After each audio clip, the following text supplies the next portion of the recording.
Мекендешим, кыйналып турасыңбы?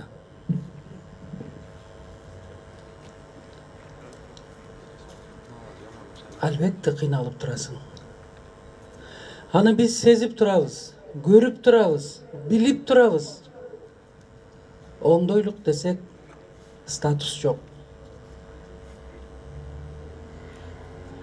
Мекендешим, кыйналып турасыңбы? Кыйналып турасың. Анткени азык-түлүктүн баасы эле кымбаттабастан, дары-дармектин да баасы кымбаттады. Анысы аз келгенсип, көмүрдүн баасы асманды жөн эле чаптагандай, ошондой баалар өсүп кетти. Алдыда кыш.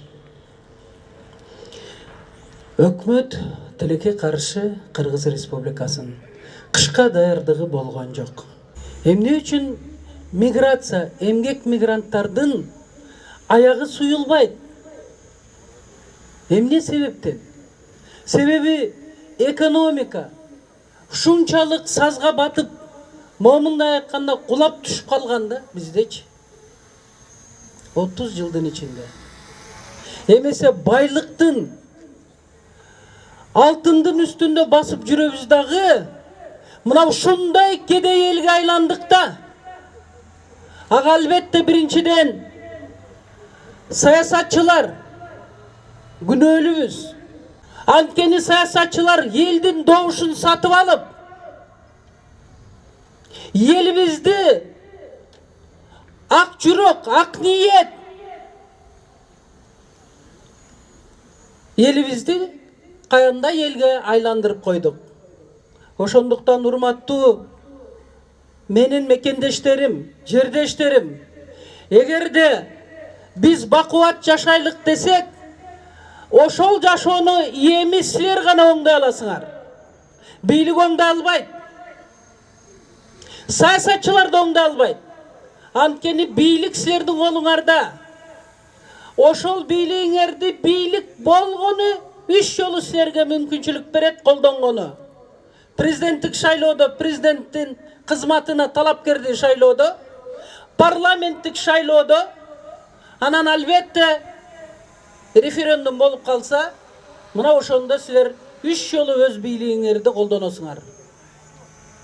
Эми мына ушул 28 ноябрь 2021 жылы өтө турган шайлоодо бирөөңөрдүн эч бир акыңар жок адашканга.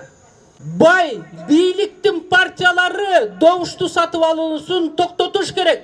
Силер аларга да жол бербешиңер керек. Анткени мамлекет болуп сакталып калабы деген маселе суроо туулуп калды азыркы учурда. Абсолюттук бийлик бир кишинин колуна келди, президенттин. Бул бир чети жакшы, бир чети өтө коркунучтуу нерсе, ачыгын айтыш керек. Алгандай өз бийлигин колдонот. Ошол бийлик монстрга айланбаш үчүн күчтүү парламент керек. Күчтүү парламент гана отпор бере алат монстрга. Мына Медеткан Шеримкулович Аксакалы аябай жакшы айтты.